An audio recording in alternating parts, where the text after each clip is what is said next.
अस्सलामुअलैकुम। SMTV global के साथ मैं हूं आमना अनफाल। सबसे पहले न्यूज़ हेडलाइंस।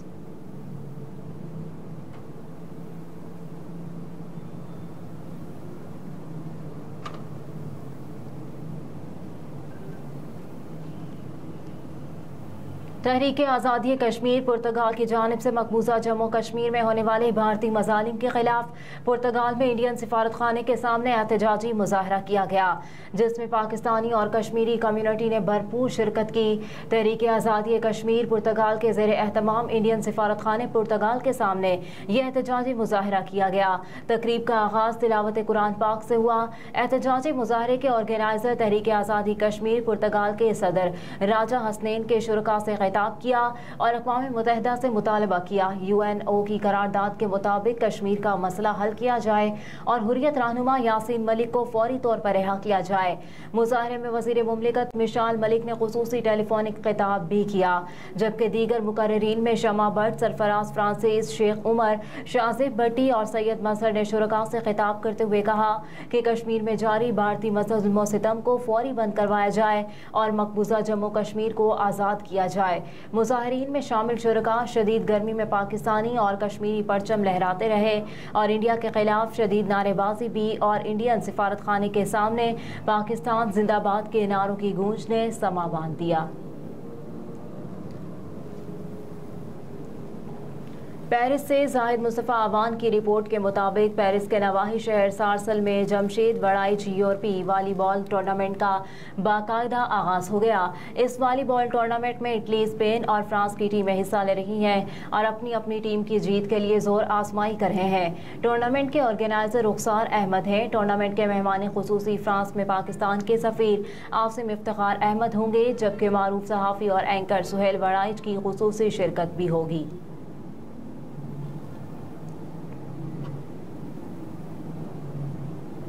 साबिक वज़ीर-ए-आज़म शहबाज शरीफ लंदन पहुँच गए। गुज़िश्ता रोज़ मुस्लिम लीग नून की तर्जुमान मरियम औरंगज़ेब की जानिब से जारी बयान में बताया गया था कि साबिक वज़ीर-ए-आज़म और नून लीग के सदर शहबाज शरीफ लाहौर से लंदन के लिए रवाना होंगे। ज़राए का कहना है कि शहबाज शरीफ आज दोपहर मुस्लिम लीग नून के कायद नवाज शरीफ से मुलाकात करेंगे।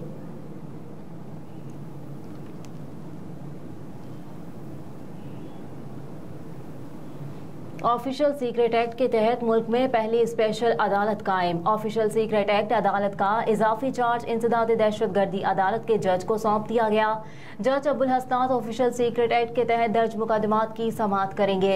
मुल्क भर में अभी तक ऑफिशियल सीक्रेट एक्ट की एक अदालत कायम की गई जो इस्लामाबाद में है। कानून के मुताबिक ऑफिशियल सीक्रेट एक्ट के तहत दर्ज मुकदमात को समाअत इन कैमरा होगी।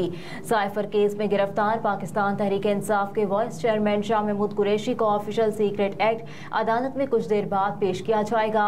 गुज़िश्ता कौमी असम्बली ने ऑफिशियल सीक्रेट एक्ट और आर्मी एक्ट तरमीमी बिल मंजूर किए थे और 3 रोज कबल दोनों एक्ट सदर पाकिस्तान की मंजूरी के बाद कानून बन गए। गुज़िश्ता रोज इस वक्त मुल्क में अचानक खलबली मच गई जब सदर आरिफ अलवी की जानिब से सोशल मीडिया पर अपने जाती अकाउंट से जारी पैगाम में लिखा कि मैंने ऑफिशियल सीक्रेट एक्ट और आर्मी एक्ट तरमीमी बिल पर दस्तखत नहीं किए, मैं इन दोनों बिलों से इत्तफाक नहीं करता। जबकि पाकिस्तान पीपल्स पार्टी और पाकिस्तान मुस्लिम लीग नून ने सदर पाकिस्तान के इस बयान पर उन्हें कड़ी तनकीद का निशाना बनाते हुए उनसे मुस्ताफी होने का मुतालबा कर दिया। जबकि पाकिस्तान तहरीक इंसाफ ने सदर पाकिस्तान के बयान के बाद सुप्रीम कोर्ट में जाने का ऐलान कर दिया है।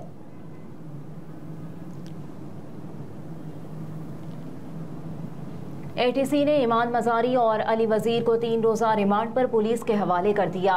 साबिक रुकने कौमी असम्बली अली वज़ीर और ईमान मज़ारी को दहशतगर्दी के दिफात के तहत दर्ज मुकदमे में इंसदाद दहशतगर्दी की अदालत में पेश किया गया।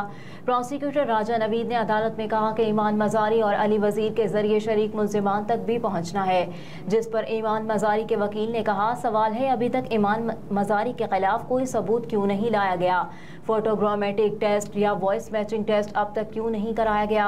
वकील ने कहा कि ईमान मज़ारी की तकरीर सोशल मीडिया पर है, लैपटॉप मोबाइल भी पुलिस के पास है।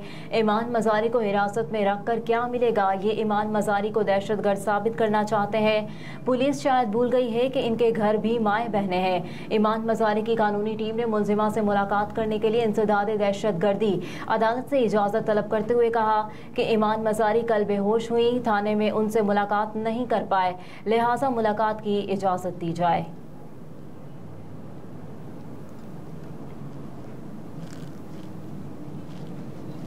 बिल वापस भेजते वक्त किसी तहरीरी तबसरे या राय की जरूरत नहीं। पीटीआई रहनुमा और माहिर कानून बैरिस्टर सैफ का कहना है कि बिल वापस भेजते वक्त किसी तहरीरी तबसरे या राय की जरूरत नहीं, बल्कि आर्टिकल 75(1) के तहत सिर्फ पैगाम देना होगा कि बिल वापस किया जा रहा है। सोशल मीडिया पर जारी बयान में बैरिस्टर सैफ ने कहा कि कानून साजी के लिए सदर मुमलिकत की मंजूरी जरूरी है। सदर आर्टिकल 75(1) के तहत बिल को मंजूर किए बगैर वापस भेज सकते हैं और बिल वापस भेजते वक्त किसी तहरीरी तबसरे या राय की जरूरत नहीं, बल्कि आर्टिकल 75(1) के तहत सिर्फ पैगाम देना होगा कि बिल वापस किया जा रहा है। बैरिस्टर सैफ ने कहा कि बिल मुकर्ररा मुद्दत के बाद खुद ब खुद कानून नहीं बन सकता। खुद ब खुद कानून बनना मुश्तरका पार्लिमानी मंजूरी के बाद का अमल है। सदर की बिल की मंजूरी से इनकार के बाद किसी मजीद तहरीरी वजाहत की जरूरत नहीं रही। मजीद कहा कि तरामीम की कोई कानूनी हैसियत नहीं रही। बिल को अब दोबारा पार्लिमानी अमल से गुजारना पड़ेगा, जबकि सुप्रीम कोर्ट को कानून साजी के आईनी अमल की पामाली का नोटिस लेना चाहिए। तहरीक इंसाफ अरकान के इस्तीफों से मुतालिक दरख्वास्त गैर मुअस्सर करार देकर खारिज कर दी गई। पाकिस्तान तहरीक इंसाफ के इस्तीफों से मुतालिक केस समाअत जस्टिस पाकिस्तान उमर अता बंदियाल की सरबराही में 2 रुकनी बेंच ने की। शाहिद और अक्सई ने 2014 में पीटीआई अरकान के इस्तीफों की मंजूरी के लिए सुप्रीम कोर्ट में दरख्वास्त दायर की थी। सरकारी वकील ने कहा कि 2013 की असम्बली मयाद पूरी हो करके खत्म हो चुकी है। इस्तीफे से मुतालिक दरख्वास्त गैर मुअस्सर हो चुकी। चीफ जस्टिस उमर अता बंदियाल की सरबराही में 2 रुकनी बेंच ने दरख्वास्त गैर मुअस्सर करार देकर खारिज कर दी।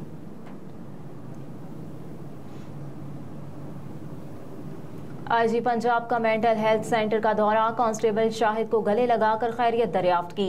मेंटल हेल्थ सेंटर के दौरे के दौरान आईजी पंजाब ने ज़ेरे इलाज कांस्टेबल शाहिद ज़ुहैब से मुलाकात की, जिस दौरान उन्होंने कांस्टेबल शाहिद ज़ुहैब को गले लगाया और उनकी जल्द सेहतयाबी के लिए नेक ख्वाहिशात का इजहार किया। इस मौके पर आईजी पंजाब ने कहा कि किसी की बीमारी का मजाक बनाना, इल्जामात लगाना मरीज और अहले खाना से ज्यादती के मुतरादिफ है। मजीद कहा कि कांस्टेबल शाहिद को लॉकअप में रखने का दावा गलत और हकायक के बरक्स है। शाहिद का इलाज बेहतरीन माहिरीन नफ्सियात की ज़ेरे निगरानी जारी है।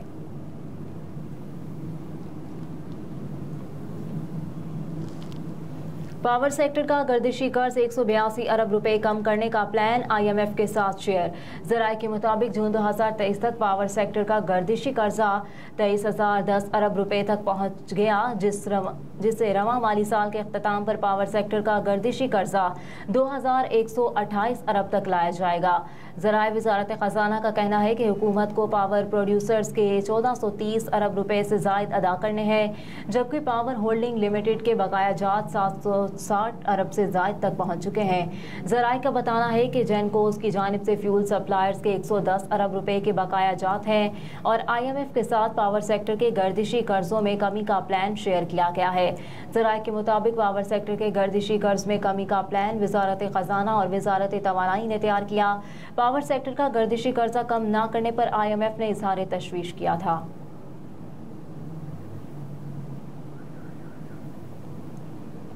और कराची में 3 रोज के दौरान पीपल्स पार्टी के 2 मकामी ओहदेदार कत्ल। 17 अगस्त को औरंगी टाउन में अमजद हुसैन को 10 गोलियां मारकर कत्ल किया गया, जबकि हफ्ते की रात को इत्तेहाद टाउन में पीपल्स पार्टी के मकामी रहनुमा शौकत हमाद को भी गोलियां मारकर मौत के घाट उतार दिया गया। इस SSP किमाड़ी फैजान अली का कहना है कि आबदाबाद में मकबूल शौकत हमाद घर के बाहर बैठा था। नामालूम मुलजिमान मोटरसाइकिल पर आए और उसे 3 गोलियां मारकर फरार हो गए। मजीद बताया कि मकतूल पाकिस्तान पीपल्स पार्टी का कारकुन था और UC 31 का नायब सदर भी था। वाक़या टारगेट किलिंग है या फिर डिकैती के दौरान मज़ाहमत, ये कहना कबल अज़ वक्त है। ऐनी शाहिद के बयान के बाद ही वाक़े की नौयत के बारे में कुछ कहा जा सकता है। मकतूल इलाके में अच्छी शोहरत का हामिल था।